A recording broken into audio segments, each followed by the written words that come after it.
So I made this video of what is ABA and everybody loved it. I challenged myself in 1 minute, could I describe what applied behavior analysis is? And during that, there was a challenge from Miranda Drake. Miranda, this video is for you. So with that said, put 1 minute on the clock and here we go.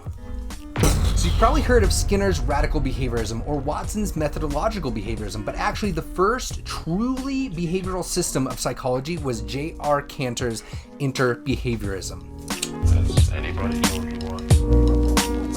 Now, the basic assumption of interbehavioral psychology is that the datum of psychology is the organism interacting or interbehaving with a stimulus object via some sort of mode of contact in a particular setting or context. These factors together make up an interbehavioral field. And what this means is psychological activity then is not localizable or reducible to any sort of single organ, even entire organisms, but is constituted by the entire field of events. So what's cool is there is no need to imply any sort of analogies from machines, computers, physics, chemistry, biology, nor any of the special powers such as the mind. And the person also isn't left empty in the senses they are a part of the event, but no parts of that entire event field are more significant than any other factor. They're all equal. So I want to point out a few things really quickly about this interbehavioral event field that you see. First, the media of stimulation refers to the sensory means by which contact is made between the organism and the stimulus event. Setting factors are similar to MOs, but they are not the same. They can be organismic or environmental conditions that influence which stimuli response functions will occur at a particular point in time. And then lastly, your interbehavioral history and acknowledgement of the past interactions one has had with the environment. These are all things that we see and we can talk about, but what Kantor did that was unique is put them into one system. Whereas with Skinnerian 3-term, 4-term contingencies, you have to, think about those, but it's not a part of the actual model.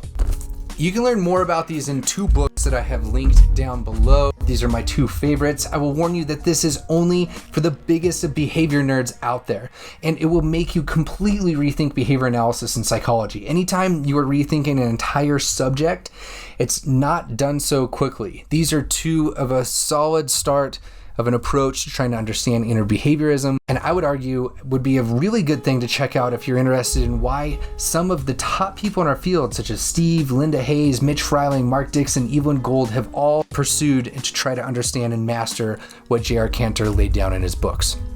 And I question if this is also a reason that we all love those presenters so much. If you're into this, please like, share, subscribe. It actually makes a difference. And for patrons, I've created an extended version of this video. It's the first time I've done this, including answering the question of if J.R. Kantor was really the first ABA troll. The answer may surprise you. You can get access to this version by joining the Nerd Herd, myself included and over 200 others at patreon.com/thedailyba, and I will see you in the next one. That is your Daily BA in 1 minute. Miranda, you win. That was definitely not in 1 minute.